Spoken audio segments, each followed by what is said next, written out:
A primeira ideia que os homens formaram da Terra, do movimento dos astros e da constituição do universo, há de ter se baseado, a princípio, unicamente no que os sentidos percebiam, o que eles viam e nada mais. Os homens primitivos da antiguidade, como é natural, ignoravam as mais elementares leis da física e, como meio de observação, só possuíam a vista. Assim sendo, julgavam tudo apenas pelas aparências. Vendo o sol aparecer todas as manhãs de um lado do horizonte e desaparecer à tarde do outro lado, do lado oposto, concluíram naturalmente que ele girava em torno da Terra e que a Terra, permanecia parada. Se lhes dissessem que exatamente o contrário é o que ocorria, eles achariam impossível, pois que viam o Sol se movendo. E a Terra, eles não sentiam nenhum movimento, não percebiam nada, ela estava absolutamente parada. Quem se movia era o Sol. Saía de um lado, percorria o céu, não é? E desaparecia do outro lado. Então, era natural que eles tivessem feito essa ideia de que quem girava era o Sol. Como eles poderiam admitir também que a Terra era redonda? Para o estágio de conhecimento deles, isso era uma coisa também impossível. Se assim fosse, se a Terra fosse redonda, ela só poderia ser habitada na parte de cima, não é? Porque como é que se poderia habitar na parte de baixo? Como é que se ia morar de cabeça para baixo e pés para cima? Então, realmente, eles não podiam entender essas verdades que hoje, para nós, são bastante corriqueiras, não é? Essas noções todas que hoje nós conhecemos, só pouco a pouco foram sendo adquiridas. Para eles, a Terra era uma superfície plana, como uma grande de moinho, e estendia-se a perder de vista. Para eles era isto aqui, ó. A Terra era isso aí, não é? Meio redonda, não é como uma mó de moinho. E o céu? O céu, por se mostrar para eles, porque eles só possuíam a vista para poder observar, sob a forma côncava, era tido como uma abóboda que se apoiasse na Terra e lhe demarcasse os confins. Então, o céu era isto aqui, ó. Dá para entender, né? E as estrelas, né? As estrelas eram consideradas pontos luminosos engastados na abóboda, como lâmpadas suspensas, todas à mesma distância da Terra. Então, as estrelas estavam, né, engastadas naquela abóboda, porque eles só observavam o que a vista permitia. Aí eles achavam também que elas estavam todas à mesma distância, assim, da Terra, né? Como hoje nós sabemos que há uma disparidade muito grande de distância entre a Terra e cada estrela, não é? Então, irmãos, a ignorância completa do conjunto do universo e das leis que o regem, do destino dos astros, que, aliás, pareciam tão pequenos comparados à Terra, fez com que se considerasse a Terra como a coisa principal, como o fim da criação, e os astros como acessórios exclusivamente criados em intenção dos seus habitantes. Era isso o que eles pensavam. A Terra, não é, era o ponto principal. E o universo todo criado especificamente para ela. Ela, o ponto mais importante da criação. E nós vemos que esse conceito ainda se perpetua em nossos dias, apesar das descobertas da ciência, que elas mudaram para o homem o aspecto do mundo, mas tem muita gente ainda que acha, não é? Que a Terra é realmente o centro do universo. Quanta gente ainda acredita que as estrelas são ornamentos do céu, destinados a recriar a vista dos habitantes da Terra. Não percebe o fim útil de cada um desses pontos luminosos como astros e estrelas que compõem o universo. Não percebem isso. Nós vemos bem isso quando se fala da habitabilidade dos mundos, em que uma grande porcentagem das pessoas não acredita nisso, acha que apenas a Terra possui habitantes, Bem, mais tarde os homens foram observando melhor as estrelas, o tempo foi passando, foram vendo que o céu não poderia ser uma abóboda fixa.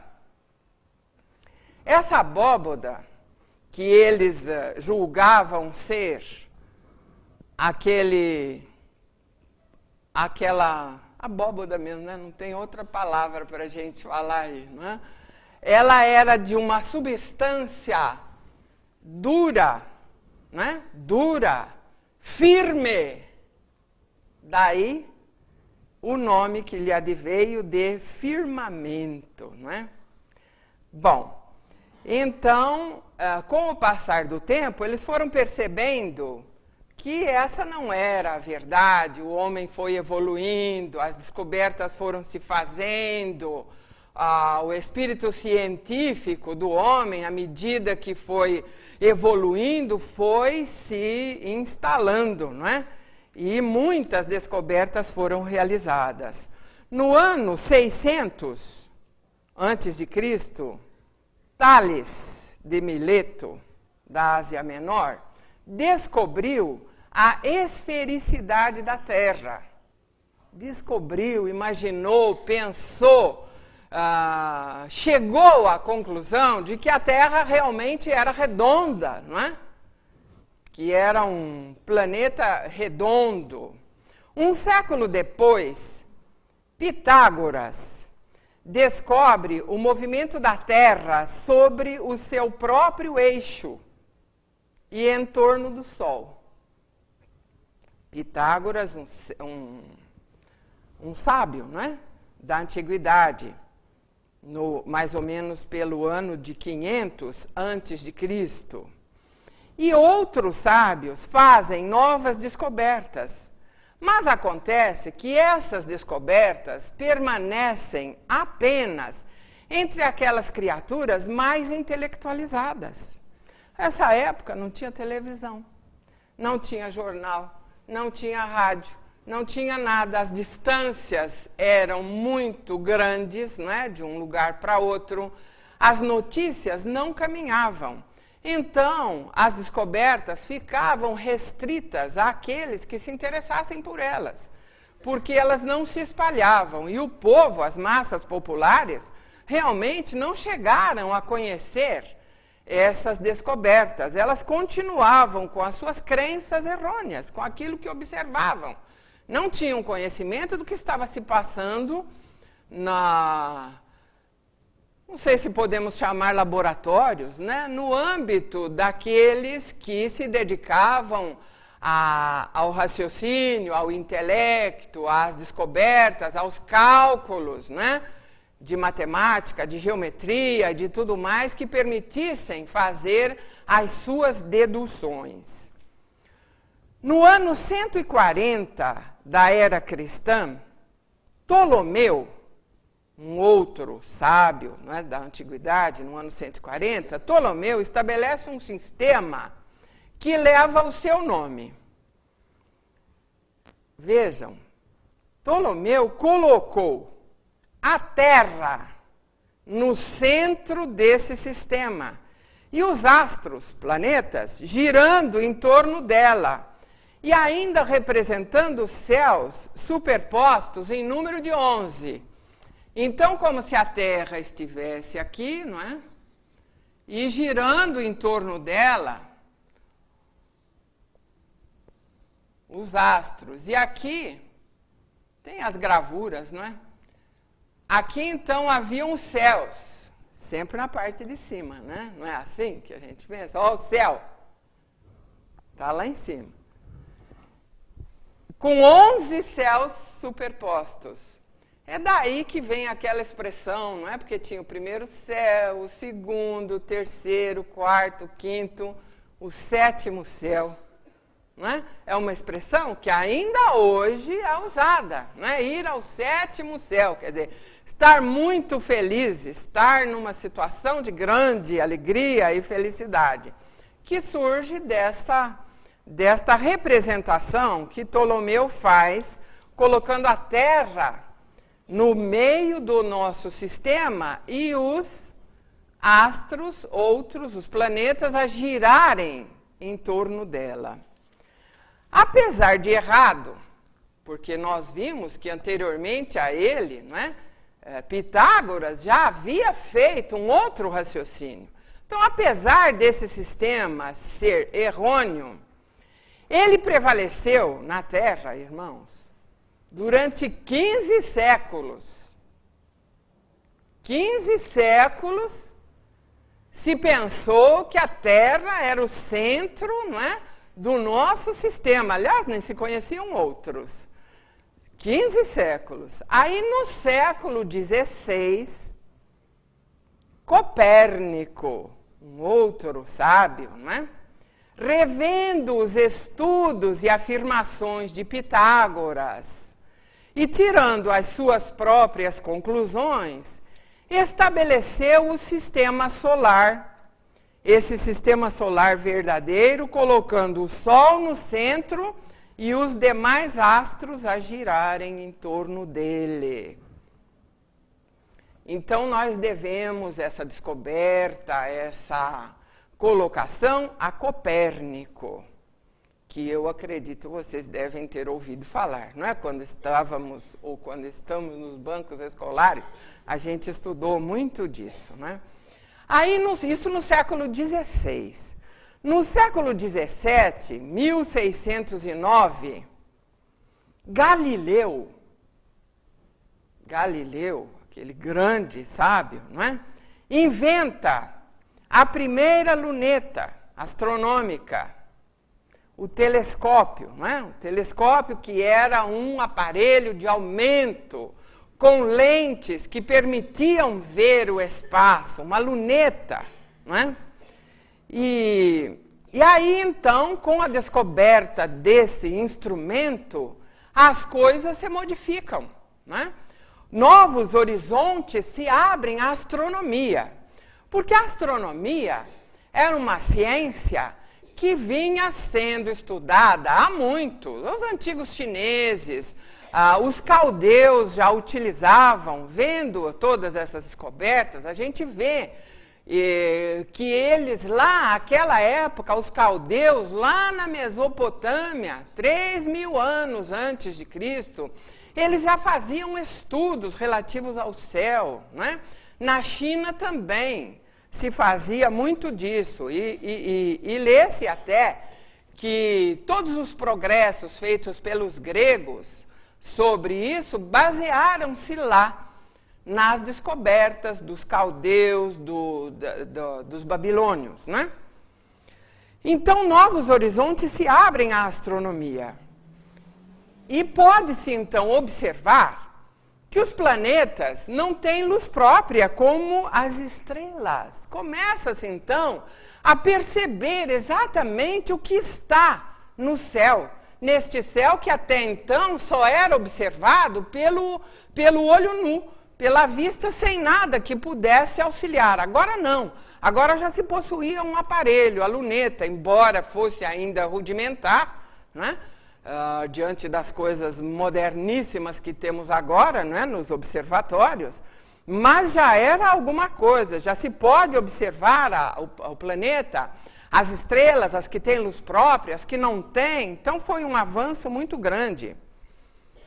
E vê-se também, a essa época, com a luneta, que essas esferas que ali estavam eram em tudo semelhantes à Terra. Não é? Não eram aqueles pontos engastados lá na abóboda, não. Eram planetas redondos como a Terra. Não é? Uns possuíam luz própria, outros não possuíam, refletiam apenas a luz do Sol. Observam também os satélites, que acompanham determinados planetas, não é? Como pontos de equilíbrio. Hoje se sabe a existência dos satélites em torno do planeta. Então, irmãos, a partir de Copérnico e Galileu, as velhas lendas deixaram de existir. Nada como o conhecimento, o caminhar da ciência, a inteligência posta a serviço do esclarecimento do próprio homem, a dedicação de muitos sábios, as pesquisas, não é? É um campo maravilhoso de progresso. É só nós estudarmos aí a evolução da civilização terráquea que nós vamos encontrar tudo isso. Então, as lendas, as superstições foram perdendo terreno, foram deixando de existir. No entanto, a história nos diz das lutas que esses homens tiveram de sustentar contra os preconceitos, contra o espírito de seita, interessado em manter os erros sobre os quais haviam alicerçado as suas supostas crenças, né? Crenças inabaláveis à época em que foram ali, que foram estabelecidas e que haviam já ganhado, não é, o status de verdades. Então é muito difícil combater-se esse tipo de colocação, não é? As ciências já ali estavam e então era preciso, através dos fatos, era preciso, através desses instrumentos, derrubar aquelas superstições, aquelas lendas, aqueles conceitos que eram errados e que, no entanto, estavam ali sedimentados no conhecimento de todos.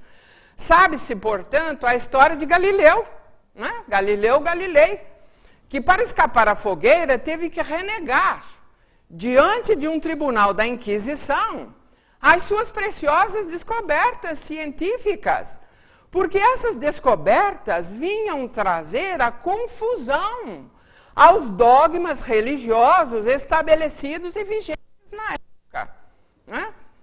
Quando ele coloca que a Terra é que girava em torno do Sol, que a Terra se movia, ele teve que abjurar de tudo isso, não é? É famoso esse episódio, do qual a Igreja se desculpou agora, não muito tempo atrás, por ter feito isso, não é? Então, a gente vê que as lutas que eles travaram, os sábios, foram muito grandes, muito intensas para poder derrubar aquelas estruturas já estabelecidas. Copérnico teve a sua teoria condenada pelo Papa Paulo V como contrária às Escrituras. É que os homens, pela sua ignorância, haviam estabelecido o céu nas regiões altas, né? O céu era para cima, né? Aí a luneta vai lá pesquisar e vê que não é bem assim. Então é por isso, irmãos, que a ciência e a religião vêm sempre se combatendo, o que não deveria, não é? Não deveria, porque a ciência também é uma consequência da inteligência que é um dos atributos do ser humano criado por Deus. Então elas se combatiam mais em tempos atrás do que hoje, mas ainda hoje nós vemos o choque da ciência e da religião. Porque princípios religiosos foram baseados em conhecimentos populares, sem nenhuma prova científica. E quando a religião se vê desmascarada pela ciência, logicamente reage. E chama o cientista de herege. Fogueira para ele. Então, bastou a simples descoberta de um instrumento, no caso o telescópio, para derrocar uma construção de séculos. Né? Mas a verdade é a verdade, e contra fatos não há argumentos. Estava aberto aí o caminho em que numerosos sábios iam entrar, a fim de completarem a obra iniciada. Kepler, Newton, Laplace oferecem as suas contribuições à astronomia, que deixa de ser um sistema fundado em conjecturas ou probabilidades para tornar-se uma ciência assentada nas mais rigorosas bases de cálculo e geometria. O sistema solar, ao qual pertence a Terra, é assim constituído, não é?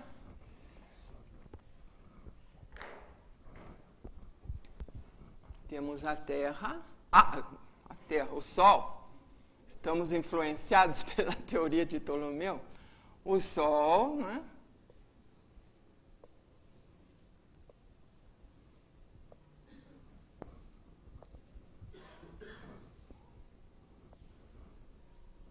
E os planetas, né? Mercúrio, Vênus, Terra, Marte, Saturno, Júpiter, Saturno, Urano, Netuno, Plutão, recentemente descoberto. Então, todos eles girando em elíptica, né? Em torno do Sol. Este é o nosso sistema solar. Pelas noites estreladas, todos nós, né, já contemplamos uma faixa esbranquiçada no céu, que atravessa-o de ponta a ponta, né, de uma extremidade à outra, e que os antigos denominaram Via Láctea, por sua aparência leitosa. É um conjunto, né, de astros, de planetas, de estrelas, todos, né? E fica esbranquiçada, tamanha é a quantidade de astros, todos eles colocados, não é, como Via Láctea, caminho de leite, porque é um caminho esbranquiçado, observado a olho nu, não é? E que forma um conjunto extraordinariamente belo de planetas e de estrelas. Não é?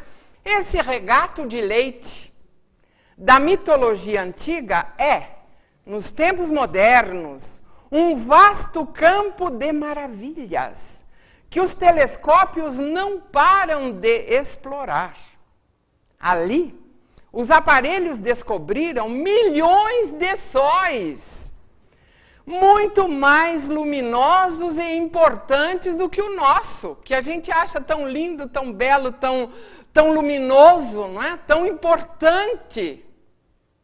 O nosso Sol é uma estrela de quinta grandeza. Então, não vamos dizer que ele é michuruca porque é abençoado o Sol, né? Maravilhoso para nós, é o que nos dá a vida. Mas ele é pequeno diante das belezas e das maravilhas do universo. Só na Via Láctea, milhões de sóis ali estão compondo, não é? Tudo isso. E cada um deles trazendo os seus planetas, aos quais dão luz e calor. A Via Láctea é uma campina de flores solares que brilham em toda a sua extensão. O nosso Sol, com os planetas que o acompanham, fazem parte desse conjunto.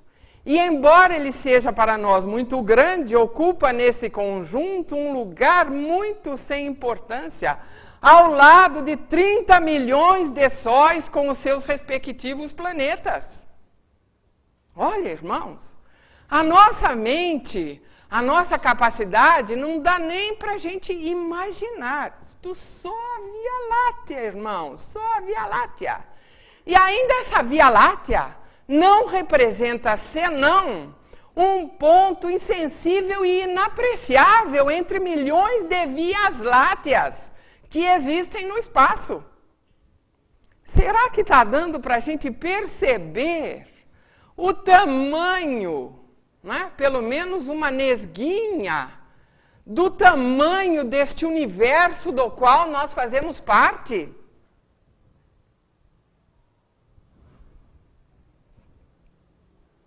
$30 milhões de sóis, com seus respectivos planetas na Via Láctea.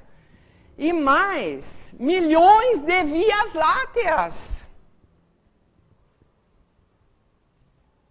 Agora, de posse destes parcos esclarecimentos que nós nos propusemos trazer, como preâmbulo daquilo que nós queríamos conversar nesta tarde, nós vamos procurar interpretar à luz do Espiritismo as palavras de Jesus, né? Aquelas palavras que ele proferiu quando trazia aos homens os seus ensinamentos, né?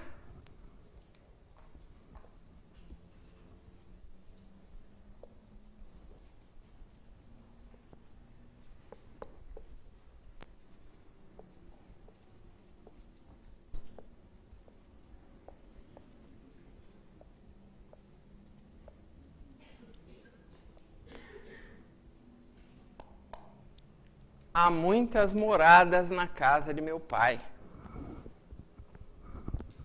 Quando Jesus ensinou aos homens o seu evangelho, deixou muitos dos seus ensinamentos sem maiores explicações. Limitou-se a tocar em determinados assuntos, simplesmente tocar. Esta afirmação dele é um desses assuntos. Há muitas moradas na casa de meu pai, ele fala, no capítulo 3º de O Evangelho segundo o Espiritismo. Há muitas moradas na casa de meu pai, né? Ainda ele diz assim, se assim não fosse, eu vos teria dito. Mas ele não explicou nada, limitou-se apenas a isso. Agora eu pergunto, e ele poderia ter explicado alguma coisa há 2000 anos atrás? Absolutamente. Não havia como. Né? Ele não poderia explicar nada. Por quê? Porque o conhecimento humano ele tem que vir acompanhando a ciência. Não havia sequer a ciência naquela época. Apenas deduções, observações, nada que se pudesse afirmar categoricamente. Então, essa noção que nós fizemos aqui, um breve relato da existência de todos esses planetas, de todos esses sóis, de todos esses astros, estrelas, com luz própria, sem ela, refletindo a luz do Sol, os de primeira grandeza, segunda, terceira e por aí à frente, não se conhecia nada, absolutamente nada. Com certeza, aqueles homens que ouviam Jesus lá à beira do lago de Tiberíades, naquela época em Cafarnaum, olhavam para o céu e achavam realmente aqueles pontos luminosos que haviam sido ali colocados por Deus para enfeitar-lhes as noites, para que eles pudessem olhar uma noite estrelada, que é um espetáculo belíssimo, né? Que não tendo a luz elétrica ainda aparece melhor, não é, o céu. Quando a gente está na zona rural, quando a gente está assim afastado da cidade, o céu toma uma dimensão lindíssima, que na cidade, por causa da luz, a gente não percebe, a gente não vê. Então, àquela época, Jesus não poderia explicar nada. Ele limitou-se apenas a dizer isso. Porque as explicações viriam posteriormente, como outras tantas vieram, né? E coisas que os homens não tinham condições naquela época de compreender. E essa enquadra-se perfeitamente, né? Não é preciso nem ser cristão e nem ser espírita para, com os conhecimentos da ciência, deduzir, cada um por si mesmo, que realmente há muitas moradas na casa do Pai. Hoje não se discute mais a habitabilidade dos mundos.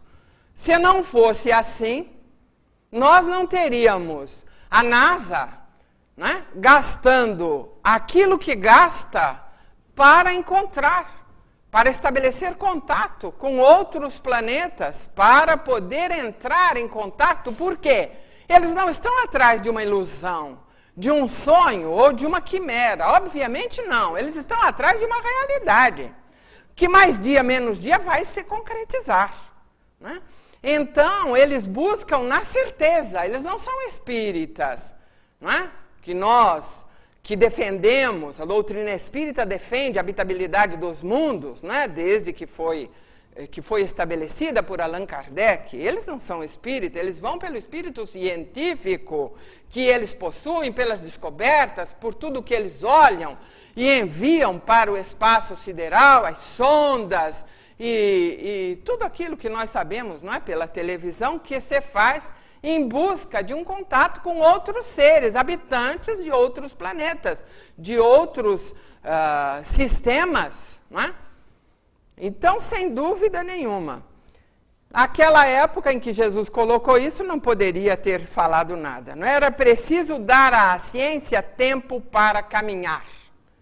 Era preciso que os homens chegassem às conclusões que chegaram, para que, então, a explicação racional e lógica das suas palavras repousassem nas afirmações da ciência astronômica.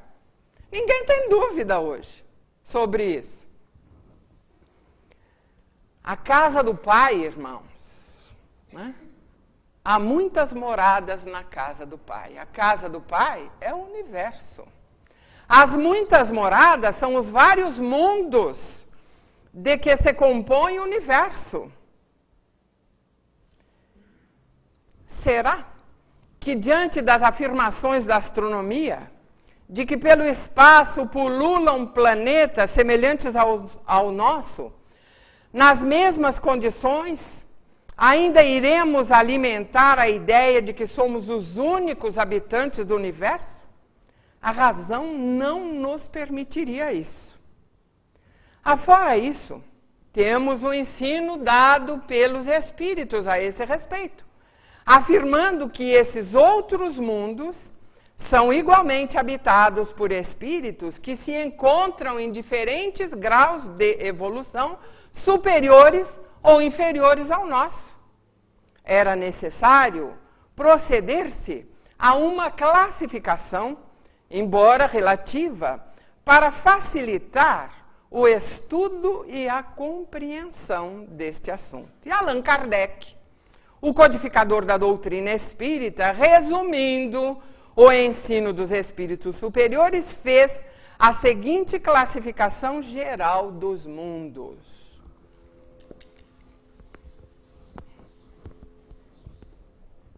Então, ele classificou mundos primitivos,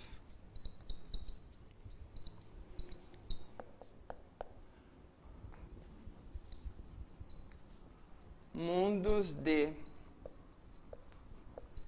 expiação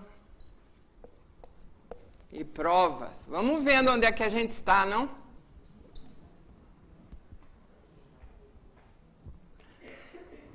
Mundos de regeneração.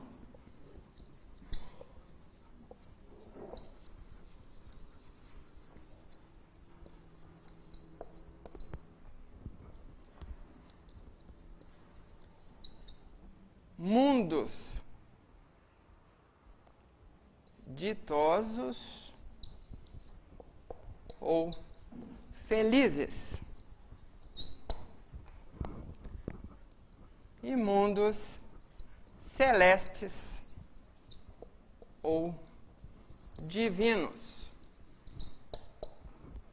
5. Essa é a classificação de Kardec dos planetas que compõem o universo, não é? É lógico que é uma classificação meio a grosso modo, não é? Mas mostra bem, não é? Vocês estão vendo aqui? Como nós estamos ainda, ó, né? Bem aquém do que deveríamos, né? Então vamos ver cada um deles. É claro que os espíritos encarnados, viu? Nós não vamos falar de espíritos desencarnados. Nós estamos, desta vez, hoje, presos ao corpo. E estamos falando de espíritos encarnados. Então é claro que os espíritos encarnados não são presos aos mundos que habitam, não. Eles podem emigrar de um mundo para outro, isso daí nem é dúvida, né? Nós poderíamos até usar do exemplo de uma escola. Quando a gente não sabe nada, a gente vai para uma escola para aprender as primeiras letras, não é verdade? E aí, depois que nós conseguimos aprender aquilo que aquela escola consegue nos oferecer, nós passamos para um outro nível, para uma outra escola. E ali nós vamos aprender outras coisas que aquela primeira escola não nos podia oferecer. Quando esgotarmos tudo que esta escola possa nos oferecer, nós vamos para outra. É o primeiro grau, é o segundo grau, é o nível superior e assim sucessivamente. Então nós permanecemos, os espíritos encarnados, nós permanecemos no planeta enquanto temos o que aprender naquele planeta. Ou aprender ou espiar, não é? Nós ficamos ali. Quando já fizemos todas as experiências que aquele planeta poderia nos oferecer, nós vamos para um outro, né? Mas os planetas também vão evoluindo. O nosso planeta já foi um planeta primitivo. Hoje ele é um planeta de expiação e provas, né? Ele já evoluiu também com muitos dos seus habitantes. Mas com certeza muitos também já ascenderam para outros mundos por mérito individual, pessoal, né? Vejamos os mundos primitivos como é que são. São mundos, né, destinados às primeiras encarnações da alma humana. Os seres que os habitam são rudimentares. Possuem a forma humana, porém sem nenhuma beleza. Nós vimos a Terra, não é? Quando a gente vê algum documentário de homens primitivos, eles têm a mandíbula mais para frente, não é? Assim, eles são peludos, têm os braços longos na altura dos joelhos, não é? Conta-se até que para beber água, quando chegavam no regato, eles não sabiam usar as mãos, não é? Eles punham a boca para beber a água diretamente ali no rio, no regato. Pensar cansava-o. Ele não era capaz de pensar porque ele ficava muito cansado. Então esse era o homem primitivo. Os seus instintos não têm qualquer sentimento de delicadeza ou de benevolência. Não possuem as noções do justo e do injusto. A força bruta é a única lei. Vamos imaginando, não é? Não possuem indústrias nem invenções. Passam a vida na conquista de alimentos. A preocupação maior deles é alimentar-se. E eles passam a vida buscando, né, conquistar os alimentos. Possuem, entretanto, uma vaga intuição de um ente supremo, começando daí a sua evolução. Estão sempre amparados pela bondade de Deus, pois que não são seres degredados, não, mas sim crianças que estão a crescer. Olha que bonito, não é? Então estes são os mundos primitivos, onde aqueles espíritos mal saídos ainda do ciclo animal passaram para o ciclo hominal e ali vão promover a sua evolução. Tudo ainda está neles por fazer, mas já são humanos. Como nos fala Kardec, são crianças que estão a crescer e que precisam realizar a sua trajetória individual e coletiva. Então, estes são os habitantes dos mundos primitivos. Há muitos mundos primitivos neste concerto do universo. Muitos, não um, muitos, né? Como há também muitos mundos de expiação e provas, que é o mundo que nós habitamos. Vejamos agora os mundos de expiação e provas.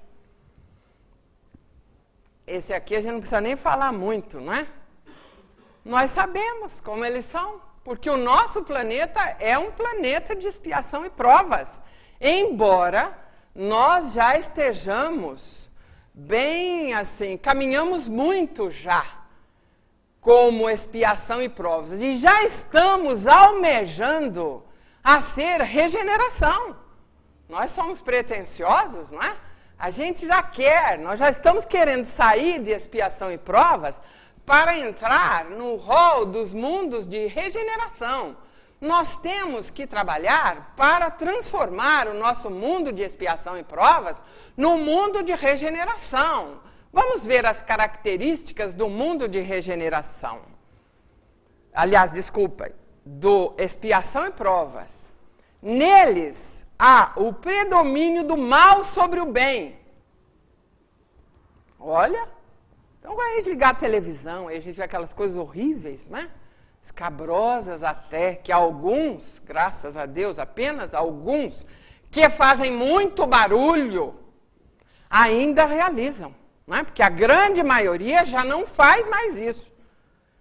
Mas o predomínio ainda é do mal sobre o bem. Como eu disse, nós já caminhamos muito em expiação e prova. Já estamos quase no regeneração. Aliás, tinha muita gente que achava que quando terminasse o segundo milênio, o ano 2000, que a gente fosse entrar no terceiro milênio, nós já éramos regeneração. Aí andou acontecendo até uma porção de coisa para mostrar para a gente que ainda não está na hora. Que precisamos trabalhar mais, porque nada vai cair do céu. Não é que Deus diga assim, a partir de agora é mundo de regeneração e todos vão ser felizes. Não. Nós só seremos regeneração quando estivermos regenerados. Quando nós construirmos essa regeneração, o trabalho nos cabe. Jesus está na supervisão.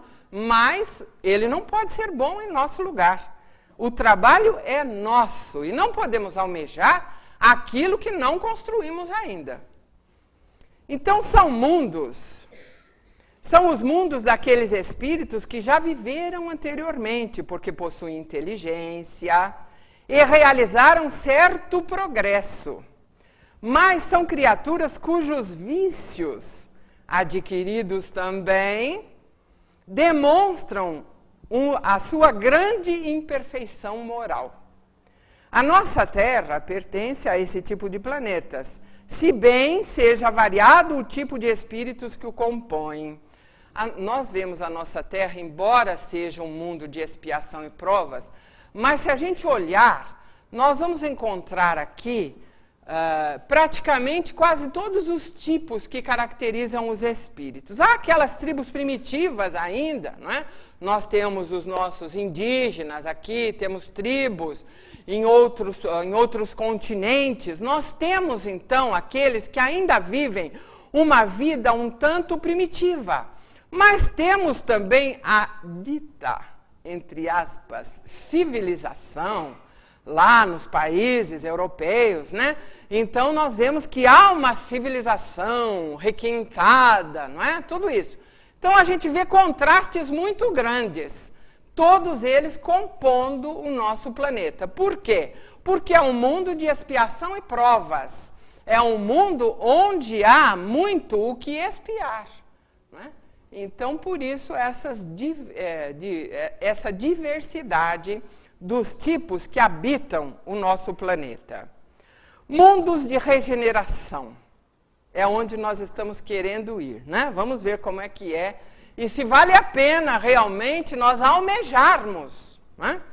São aqueles onde as almas ainda têm o que expiar, mas aurem novas forças repousando das fadigas da luta. O bem aí predomina. Olha, mundo de regeneração, o bem predomina. Constituem a transição dos mundos de expiação para os mundos felizes. O regeneração é a transição disto aqui para isto aqui, ó. São os mundos intermediários, né? Mundos de transição. Seus habitantes estão ainda sujeitos às leis que regem a matéria. Possuem as mesmas sensações e desejos, mas já não têm aquelas paixões desordenadas que são o orgulho, a inveja, o ódio e o egoísmo desmedido. O amor desponta em todas as ações. A justiça nas relações sociais. Então, vocês veem que nós não estamos preparados ainda, não é? Porque o que nós vemos de injustiça nas relações sociais não está escrito. Mas, pelo menos, a gente já enxerga. Não é? A gente já está enxergando que há injustiça. E muitos estão lutando para que haja essa justiça. No mundo de regeneração, todos reconhecem Deus e tentam caminhar para Ele. Não há nesses mundos a felicidade perfeita, mas a aurora da felicidade. O homem ainda é de carne e, por isso, sujeito a vicissitudes. Ainda tem que suportar provas, mas sem as angústias da expiação. Comparados com a terra, são bastante felizes e representariam para o homem terráqueo a convalescença depois da terrível enfermidade. Mas, nesses mundos, o homem ainda é falível. O espírito do mal não perdeu ainda totalmente o seu império. Olha, nós sabemos que o espírito não regride, mas pode estacionar. E se ele não estiver firme na senda do bem, pode recair nos mundos de expiação. A gente conhece um fato, não é? Que eu vou rapidamente relembrar, que é o fato dos capelinos que vieram para a Terra. Capela, não é? Um outro planeta que estaria na condição que a Terra está hoje, querendo, não é? Passando já de mundo de expiação e provas para a regeneração, trazia no seu bojo muitos espíritos que ainda estavam ali renitentes no mal. Então, esses espíritos foram retirados desse planeta. Quando a gente fala retirados, entenda-se, a partir do momento que desencarnaram, não mais ali retornaram para reencarnar. Então, esses espíritos foram todos juntados por Jesus, que é o governador espiritual do nosso planeta, e trazidos para a Terra. A Terra era, nessa época, um planeta primitivo. E eles poderiam colaborar em muito para a evolução dos terráqueos, porque eles já tinham evoluído em conhecimento. Não é? Vocês já pensaram, por exemplo, agora, no estágio evolutivo que nós estamos, se a gente tivesse que fazer fogo batendo duas pedras? Né? Quando a gente tem todas as possibilidades aí de podermos ter o fogo de uma forma mais simples, né? O homem primitivo fazia isso. Então, os capelinos que aqui vieram, eles já tinham tido uma evolução anterior nesse planeta. E vieram para a Terra, reencarnaram aqui, e para colaborar com a evolução dos terráqueos. E colaboraram, eles escravizaram os terráqueos também, viu? Porque eles eram evoluídos em inteligência, mas não no sentimento, nas virtudes. Por isso não puderam ficar lá. Não é? Porque a gente tem que evoluir nos dois campos, não apenas em um. Então vieram para cá, traziam ainda sentimentos menores, embora inteligentes, e escravizaram os terráqueos, mas de alguma forma ajudaram também. A passagem deles pela Terra está registrada. Todas essas coisas que até hoje não se consegue explicar, como, por exemplo, as pirâmides, não é? Como é que elas foram construídas? Então, a gente vê que são inteligências, com certeza, até maiores que as nossas hoje. E que hoje, ainda com toda a ciência, a Terra não consegue explicar, né? Os nossos cientistas. Então, aqueles que eram os habitantes de Capela, eles não regrediram, mas eles caíram de novo no mundo primitivo e foram então fazendo a sua evolução a duras penas e foram retornando depois. Alguns ainda estão por aqui, não retornaram. Não quiseram ou não puderam, não sei, não é? Bom, então, mundos de regeneração são esses. Aqui eles podem cair para mundos de expiação e provas e até primitivos. Mundos ditosos ou felizes. Vamos sonhar?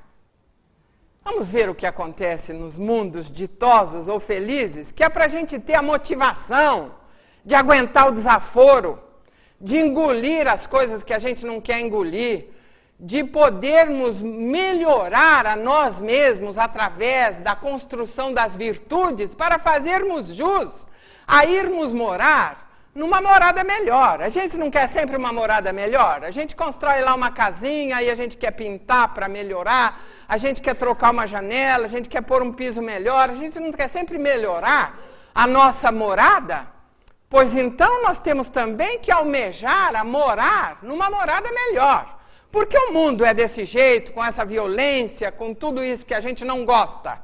E por que a gente mora aqui? Porque a gente não mereceu outra. Ainda merecemos essa. Mas, dependendo das nossas lutas, do nosso esforço, do nosso interesse, da nossa boa vontade, nós vamos ascender a mundos melhores. Né? Nos mundos que chegaram a um grau superior, as condições de vida moral e material são muitíssimo diferentes das da vida na Terra. Como por toda parte, a forma corpórea é sempre a humana, mas aí é embelezada, aperfeiçoada e, sobretudo, purificada. Então, quando a gente assiste aqueles filmes de ficção, né, aquelas figurinhas, os ETs, horríveis, não é? Então, não é bem assim. É uma forma embelezada, aperfeiçoada e purificada. O corpo nada tem da materialidade terrestre e, portanto, não está sujeito às necessidades nem às doenças ou deteriorizações que a matéria provoca. Com certeza não deve ter enfermidade, né? Nenhuma doença. Os sentidos são muito apurados e eles têm percepções que nem podemos imaginar. Então, as percepções destes seres são muito maiores. Vocês sabem que a gente enxerga e ouve dentro de uma faixa, não é? Passou daquilo, a gente não vê, não ouve. Não é? O cão ouve melhor que a gente. Então, as percepções, os sentidos são muito mais apurados, não é? Eles têm percepções que a gente nem sequer pode imaginar.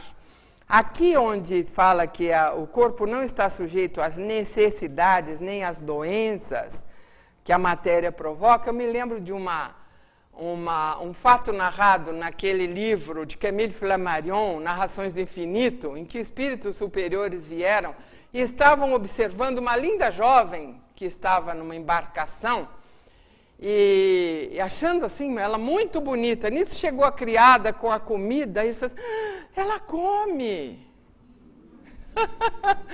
Então, com certeza, nesses mundos a gente não fica lá comendo frango, nem carne, nem nada dessas coisas. Né? A alimentação deles é um pouco mais delicada. Eles retiram, né, da natureza os elementos que eles precisam para poder viver. Né? Então, eles não estão sujeitos a essas necessidades que nós ainda estamos. Com certeza, eles não devem ter aparelho digestivo. Penso eu. Seu corpo é leve, o que permite locomoção rápida e fácil. Imagina que eles ficam lá, andando, né, passo por passo.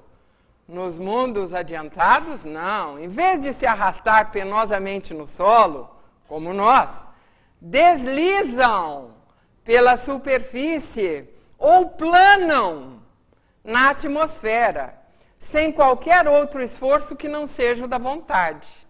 Pensou que maravilha? A gente quer ir, a gente vai. Né? Sem avião. Locomove-se assim com grande facilidade. O corpo não é nenhum empecilho, irmãos. A matéria, pouca resistência oferece aos espíritos adiantados, sendo por isso o desenvolvimento dos corpos muito rápido, havendo uma infância curta ou quase nula.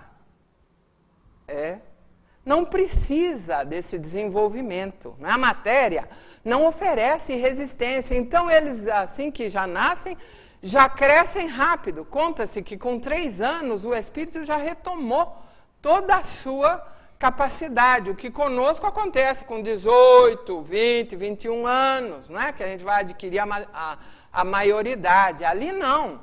Com 3 anos, não é? E isso aqui não está ali no Evangelho, mas a gente sabe que os espíritos, eles não esquecem. Quando eles estão realizando um trabalho e o corpo já está desgastado, né, e eles não terminaram o trabalho, eles simplesmente deixam aquele corpo, tomam um corpo novo, sem esquecer o que eles estavam fazendo. E dão continuidade àquele trabalho que estavam realizando. Não precisa esquecer, não é? Então, a infância é curta ou quase nula. A vida é muito mais longa do que na Terra. A morte não acarreta horrores. É considerada uma transformação feliz porque não há dúvida sobre o porvir. Eles sabem como é que as coisas acontecem, né?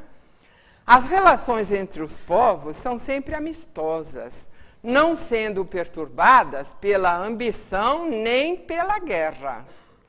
Não há senhores nem escravos, nem privilégios de nascimento.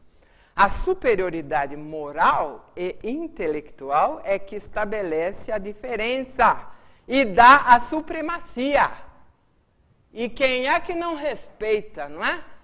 A superioridade intelectual e moral. São esses os governantes. A autoridade é sempre exercida com justiça, porque só é conferida ao mérito. Ninguém procura elevar-se acima dos outros, mas apenas acima de si mesmo, aperfeiçoando-se cada vez mais. Olha, isso aqui a gente pode pegar para a gente, hein? Que é o que a gente deve fazer. Procurar elevar-se acima de si mesmo. Vencer-se, vencendo tudo aquilo que é ainda inadequado e que está em nós. Lá desconhecem-se o ódio, a inveja, o ciúme e a cobiça. Um laço de amor une as criaturas. O mal não existe. Mundos celestes ou divinos são as moradas dos espíritos puros. Só isso. Não tem o que falar. A gente não sabe, não há informações, isso tudo aqui é revelação, não é, irmãos? Revelação. O que a gente não pode descobrir pela nossa ciência, a espiritualidade revela. Então, isso tudo é fruto, essa parte das moradas que a gente esteve colocando, é revelação dos espíritos. Agora, sobre as moradas dos espíritos puros, eles não revelaram nada. Ou porque a gente não tem condições de compreender, não é? Ou porque estamos tão longe que não podemos sequer imaginar. Então, não há nada de como é a vida ou a morada dos espíritos puros. Irmãos, que esta noção, que este conhecimento todo seja para nós, de que há muitas moradas na casa do Pai, um estímulo para vivermos. Eu acho que quando nós ampliamos a nossa visão, porque eu falo sempre, né, aqueles que enxergam por um canudo, aqueles que enxergam assim e aqueles que enxergam amplamente. Se nós conseguirmos ampliar a nossa visão para enxergarmos a beleza deste universo, o quanto representa cada morada deste universo, que são verdadeiras escolas de aprimoramento dos espíritos criados por Deus, que nós somos um espírito criado por Deus para ser felizes, para sermos felizes. Então nós vamos deixar de lado, com certeza, muitas picuinhas que a gente fica ainda cuidando para infelicidade nossa, para sofrimento, para aflição ou para dificuldades.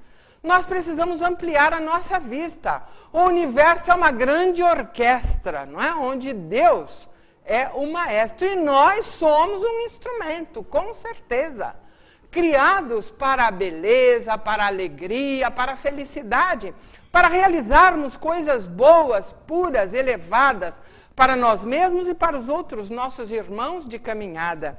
Que isto seja para nós um estímulo de progresso, para sabermos que nós temos ainda a situação que criamos para nós, a morada que construímos para nós, não só neste mundo, mas no outro também. No mundo espiritual também. Para onde a gente vai depois da morte? Para a morada que a gente construiu agora. Há muitas moradas, há muitas interpretações das moradas. Nós aqui dentro de um mundo de expiação e provas também podemos ser felizes. Podemos ter paz, podemos ter alegria de viver, não precisa esperar e morar num mundo ditoso feliz, não. Nós temos aquilo que construímos para nós, sem dúvida nenhuma. Que saibamos ser, então, os construtores adequados da nossa vida, do nosso destino, para não ficarmos jogando em cima dos outros a responsabilidade da nossa infelicidade, das coisas difíceis que nos acontecem, das complicações em que nós nos metemos e que gostamos de jogar a culpa em cima dos outros. Nós é que construímos a nossa morada física e moral, intelectual, enfim. Nós somos, não é, aquelas criaturas que têm tudo para ser imensamente felizes. Só não o somos porque nós complicamos a própria vida. Que Jesus nos abençoe, nos estimule e nos auxilie a almejarmos o que haja de melhor para nós. Que assim seja.